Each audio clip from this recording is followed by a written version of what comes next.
All right, Sarah, why don't you go ahead and introduce yourself and tell us a little bit about your position and what you're going to be talking about to us today.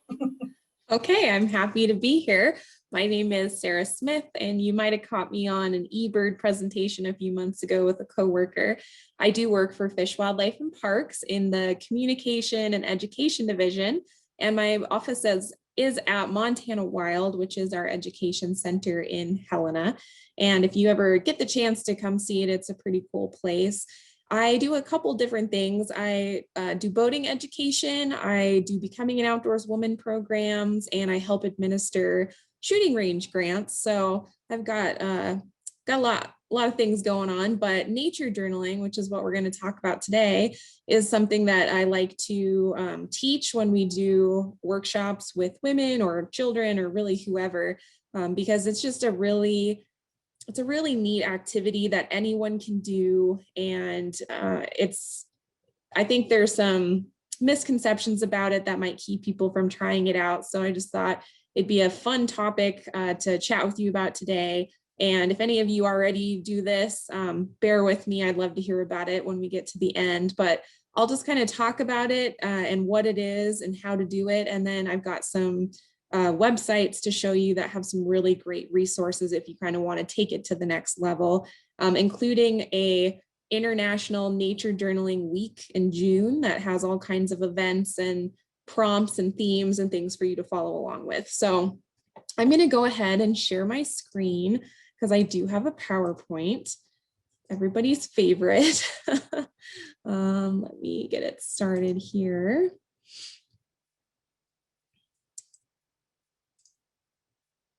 All right. Is everyone seeing that okay? Okay, great. So nature journaling, again, it's something that I'm not sure how many people really know about it, or people might already be doing it and don't know that it's an actual thing with a name and a following. There's a lot of people out there that this is just what they do and they're experts in this field, things like that. But just like anything, when you're getting started with any new activity, this is a really nice one because you don't really need anything fancy. It's not an expensive thing to start doing. If you have a notebook or some paper and something to write with, a pencil, a pen, a crayon, it doesn't matter. You can actually start nature journaling. And so especially, if you have grandkids or kids or, anyone of any age can do this for hardly anything. If you just go in the house, find some paper and something to write with, you can get started right away. I always suggest starting simple. So again, just like any new activity you start, you can jump in and you can buy all the fancy stuff and spend a whole bunch of money. But I always like to tell people to start simple, see if you like it, see if you're going to keep doing it, and then you can invest in some of the cool things that are out there that you could help you with your nature journaling. Again, anyone can do this. My lights are on a timer here. Any age, you can do it with little kids, you can do it with anybody. It doesn't take a bunch of classes or learning or anything like that. I think this is one of the misconceptions about nature journaling. You do not have to be an artist and you do not have to be a writer. You can be both, you can be neither, it doesn't matter. I know when I started nature journaling, I have friends that do it and they are artists. They do beautiful work. And I was like, no, I can't do this. I can barely draw a stick figure. But they're like, write instead, make list, sketch, doodle. So it's really, really something that you don't have to be an artist. You don't have to be a writer. You can just be you. So that's a pretty cool thing. And if you love nature, and again, who doesn't love nature, right? So you're going to be spending time in it, thinking about it in different ways. And so you definitely need to have an appreciation for it, at least, if not totally love it. The what, again, this is kind of where you can start simple. If you're more into words, you can do poems. You can just list things that you see around you. You can write stories. They can be about what you're seeing, what you're feeling. They don't have to be realistic. Maybe you want to put a dragon into the scene if you're sitting out in the park and think, wouldn't this be a great place for a dragon to come in on this partly cloudy Wednesday afternoon? So you can write about your feelings when you're sitting wherever you find to sit. The temperature, just all kinds of different things. You don't have to write paragraphs worth of material unless you're feeling like it, but writing is a really great way to nature journal. You can also make observations, and so you can get a little more scientific with it if you want to write down what kind of birds you're seeing, and then maybe, going back to the eBird lesson, if you were in that, you can record those on the eBird's scientific site, and you're doing citizen science and nature journaling at the same time. So writing is, of course, one method that you can use to nature journal. And then if you are an artist, or you just like to draw, or you like to sketch or draw diagrams or even little cartoons, there's a lot you can do with art supplies, different kinds of paper we'll talk about here in a little bit, but sketching different things down. I have sketch stick figures into my nature journal if I'm feeling like it. Again, it's not about judging yourself against anyone else. This is your nature journal. It's for you. And so you can really make it into whatever you want it to be. When, this might seem like an interesting question, but I tell people when you need it. Nature journaling can be a really meditative, grounding exercise. And if you need a little bit of help with your mental health, it's a really good activity to go look out your window, go outside, anywhere that you can, see the natural world around you, and just sit down and just journal about it and see where it takes you. So when you need it, if you need a break during the day, or you're stressed out, or you just think, hey, that's a really pretty sunset, I want to go nature journal about that. It's definitely a good thing to do changing of the seasons. So right now, with spring and sun finally coming to Montana, this is a great time to start nature journaling. We've got things blooming. We've got baby animals around. It's a really, really good time to look at the change of the seasons and really think about what's changing. I think sometimes we're going so fast that one day it's like, oh, it's summer, and the next day the leaves are changing, and it's like, wait, where did the transition go between these seasons? So it's a really nice way of capturing that. Of course, different times of day, if you like playing with shadows, those can be really neat things. If you go to a spot one day in the morning and go back the next day in the evening and see how things look different, and if it makes you feel a different way at a different time of day, things like that. It's a kind of a fun experiment to try. If you're exploring a new place, I know Michelle was just saying it's not a new place, but she was in Arizona and she saw some really neat things in the backyard where she was staying, and would be a cool time to have a nature journal and just jot some things down so you can kind of remember that place or a trip or things like that. It shouldn't be a chore, so don't make yourself go do it. I should go nature journal right now. You don't want it to be a chore, or it's not going to be fun. Just like any other activity that you do, you don't want to do it until you don't want to do it anymore. So don't feel like you have to go do this every day. It's definitely something that you do it when you feel like doing it. Where can't you nature journal? I have a ton of places on my list here, but don't think that you just have to go out to some amazing mountain scene. Of course, you can do that, but there's so many different places, probably close to you, that you can nature journal. Your backyard or out a window of your house. Even if you can't see, trees and grass, look up in the sky, check out the clouds, see what's happening with the shadows, with the sun. So just your backyard and out your window, those are great places to start. If there's a city park nearby, a fishing access site, you don't just have to go out there to fish. There's a lot of really great access sites where we have fishing access, and they usually have really great bathrooms. You can go out there and walk around, look at the water. State parks are another really great place, any kind of hiking trails. I personally love water, so I really tend to gravitate towards lakes and rivers, places where there's moving water. There's usually a lot going on. And so I really like to be able to kind of sit down and capture that with the running water. Plus the sound of running water is also very relaxing. And so nature journaling and running water is, it's like a spa experience.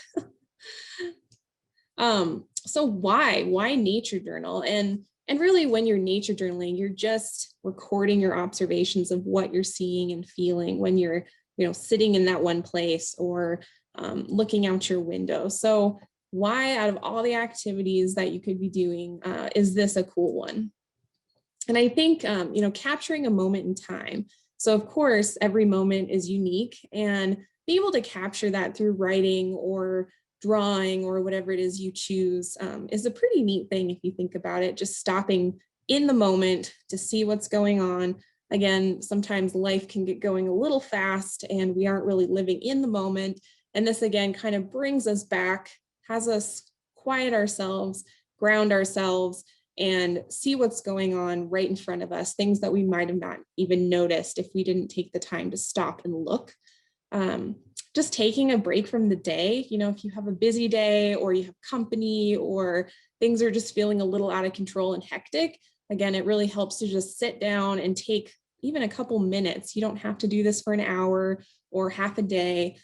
Even just taking a few minutes to write down what you're seeing in your journal. There's a bluebird in the apple tree or something like that. Can just kind of really help refocus you. Encouraging curiosity. I think, people always say, oh, we want kids to be curious. I want to be curious. I'm still, a kid at heart.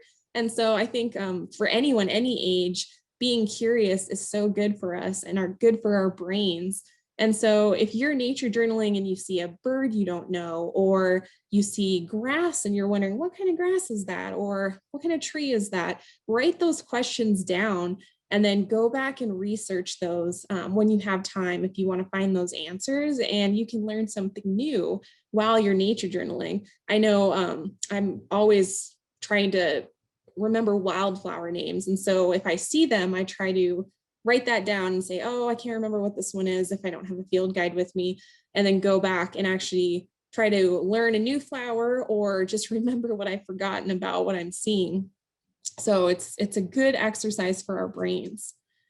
And again, you can be kind of scientific with this if you want to be. So recording your observations, especially with the birding, if you write down what you're seeing every day, and then you can go into eBird and record that.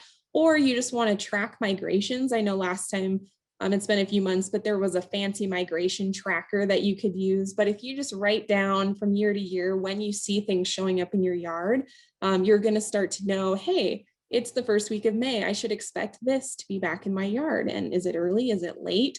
You can start tracking some trends like that with nature journaling, which is pretty cool. You can be a citizen scientist with your nature journal.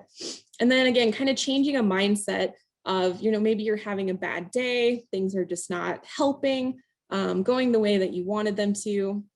At least for me, I find that if I can sit down and kind of get out of my own head and look at what's going on around me, it really can change my whole mindset and my whole day. So I think it's a pretty powerful tool, again, kind of for your mental health. And then this idea of reflection and growth. And so the reflection, again, can kind of go back to, you're recording your observations, finding out what's coming into your yard at certain times a year, but also just capturing how you were feeling at that time. So I'm sure most of us can kind of remember how we were feeling this time last year, and what an interesting situation we found ourselves in. And so having that captured from year to year, if you continue to do this, you can go back and kind of look at times in your life and see how you were feeling, where you were at. It's kind of a neat way to, record your own history in this journal, and doing it with being outside and connecting with nature.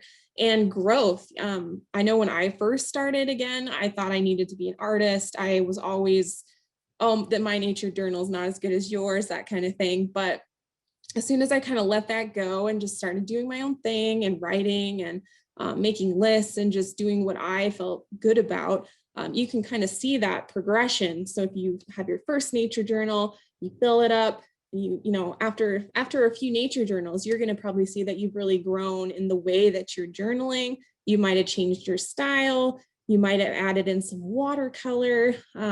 So again, it's a cool way to grow without really knowing that you're doing it, because you're going to definitely change the way you do things probably from when you start to when you continue to do this. So it's just a pretty cool activity in all of those respects. So getting right down to it, paper is something that my nature journaling friends could talk about for hours because there's so many different kinds. They can totally nerd out on paper. Again, all you need is paper. It doesn't have to be anything special. But if you decide you really want to get into nature journaling and especially if you want to do some of the watercolor or pastels or things like that, you do want to kind of take that into consideration. And so, you know, if you just grab a notebook, that's fine. If you want loose leaf paper, I've seen people do that too, and they hold it together with a clip. It's kind of your own personal preference. Some of my friends start with loose leaf and they take like a piece with them every time, and then they bind those all together when they feel like they're at a place where they want that to be a complete collection. And so it's kind of a cool process to punch your own paper and bind it with cord. So you're basically making your own little book that you've created. And so they can even use different types of paper depending on the day and what they're doing, and then bind those all together into their own super cool, unique nature journal. If you are going to be carrying it with you or moving around a lot or hiking, size will definitely be something you want to consider. If you're going to be really out in the wilds with it, they have Write in the Rain paper. So it's pretty much waterproof paper that you can get little notebooks or big notebooks. It's a little expensive, but you can actually write on it. And if it gets wet, it's not going to hurt anything. So just be thinking about the size. Are you going to be going around with it? So do you need something kind of small and you can take it with you, or you can have a whole binder full if it's something that you just do in your backyard. So just something to think about, because there's a ton of different things you can choose out there.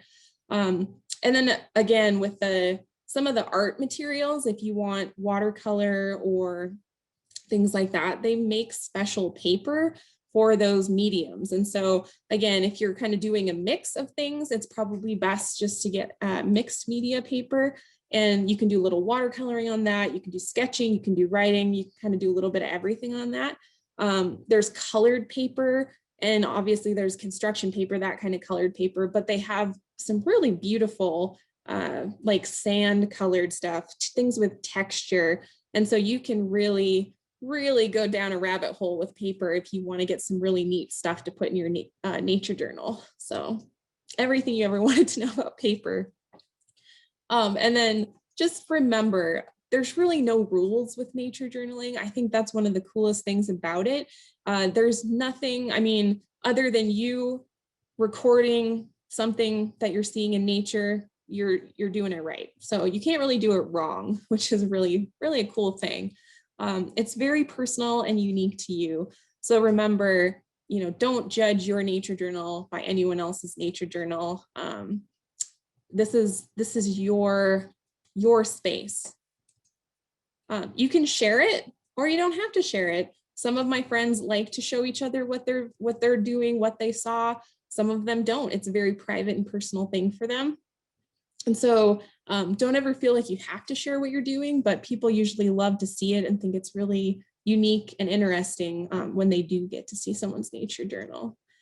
And again, you don't have to be an artist. Can you tell I was hung up on that one for a while?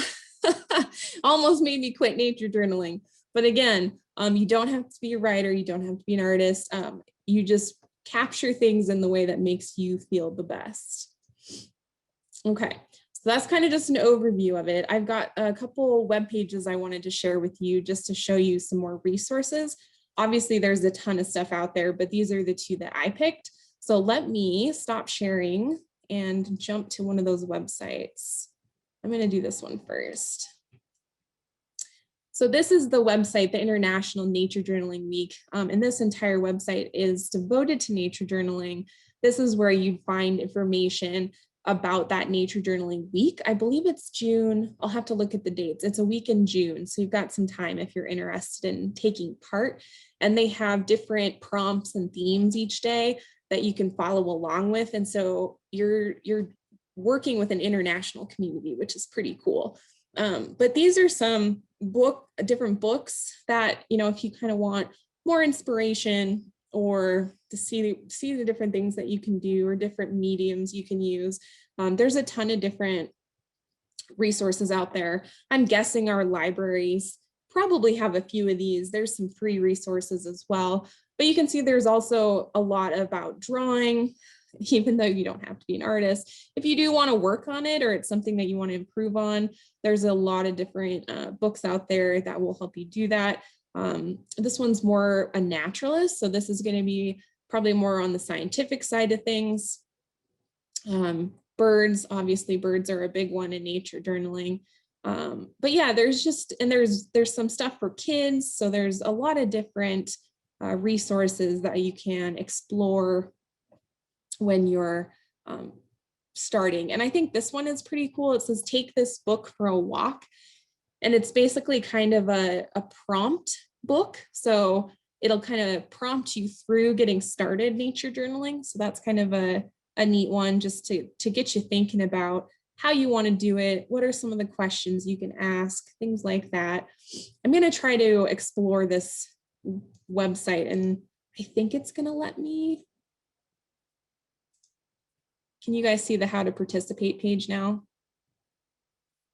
Okay, I'm never sure with the sharing screen thing if I have to go back out and back in. So this is kind of the information on how to participate in this International Nature Journaling Week. But again, it's kind of just good advice in general. So observe the different theme if, you know, they've got different themes, but again, some prompts for I notice, I wonder, it reminds me of. I think that's a really good one. Places, smells, sights, all those things can bring back memories. And so a nature journal is kind of a cool place if you're sitting under a tree and it just brings back a flash of memory that maybe you didn't even think you remembered. Talking about using all 5 senses, you know, don't forget to kind of engage, but you can always focus on one. So you don't have to, if you feel overwhelmed, you know, I'm just going to listen. Even just closing your eyes and listening is a really good exercise for nature journaling. Recording, again, you can do numbers, which I think is pretty cool. Again, there's no right or wrong if you want to say, oh, there's 5 birds in that tree or, you know, things like that. And then kind of reflecting back and again, sharing. Totally up to you. You don't have to share, but they do actually have a Facebook group. If you're looking for inspiration, you can go on there and probably join the group and kind of see what people are doing. Again, don't feel like don't judge yourself against other folks who are nature journaling. They might have been doing it for a really long time, but it's probably a really good place to get some inspiration if you're curious. Excuse me. So you can see there at the bottom, there's so much on this website. They even have a section devoted just to writing with nature journaling. So that's kind of neat because I think that people again tend to think you have to draw it and you don't. So this is a great one. I'll let you guys continue to explore it if you want. And I'm going to hop over to the other one. This one. So this is another really great website, this Paperback Writer. They have a whole section on nature journaling as well. They have some free downloads and printable resources. And I like this a lot. This is an idea sheet that one of their people, she's like, oh, I was going to clean it up and and she's like, you know what? No, I'm just going to leave it just how it is because this is nature journaling. And so it just gives you some ideas of how you could maybe block out your page or, you know, are you going to look at something big? Are you going to look at something small? You know, are you just looking at the tree or are you looking at the bark, looking at the grass that's beneath the the tree, you know, all the different ways that you can kind of dial it down if you want to. You can add measurements if you want to take a ruler with you. Again, if you want to get more scientific, what a cool idea to like take a ruler with you and just measure things while you're nature journaling. I think that's a pretty great idea. A list of sounds. So maybe you are sitting by the water or you're sitting somewhere that the birds are being super active. It's just a nice thing to record what you're hearing. Again, these questions I notice, I wonder, and it reminds me of are just really good places to start when you're just, you know, getting your first nature journal. And you can see they've got all these fun little cartoony sketches and things, words and pictures. I like this little tile idea that you can kind of tile little micro things that you're seeing, and just maybe recording a feeling on each tile, things like that. And so again, there's no right or wrong way to do it, but this just kind of gives some inspiration on what the possibilities are. And there are a lot of them. You can see a bunch of stuff over here on the right as well. So if you want to explore this more, you can definitely get in there and see a lot of really amazing stuff that people are doing when they're nature journaling. So that's all I'm going to share with you, but I'm happy to answer any questions or hear from you if you nature journal or you want to start nature journaling. I'm just going to open it up to you now and let you tell me whatever you want or ask questions.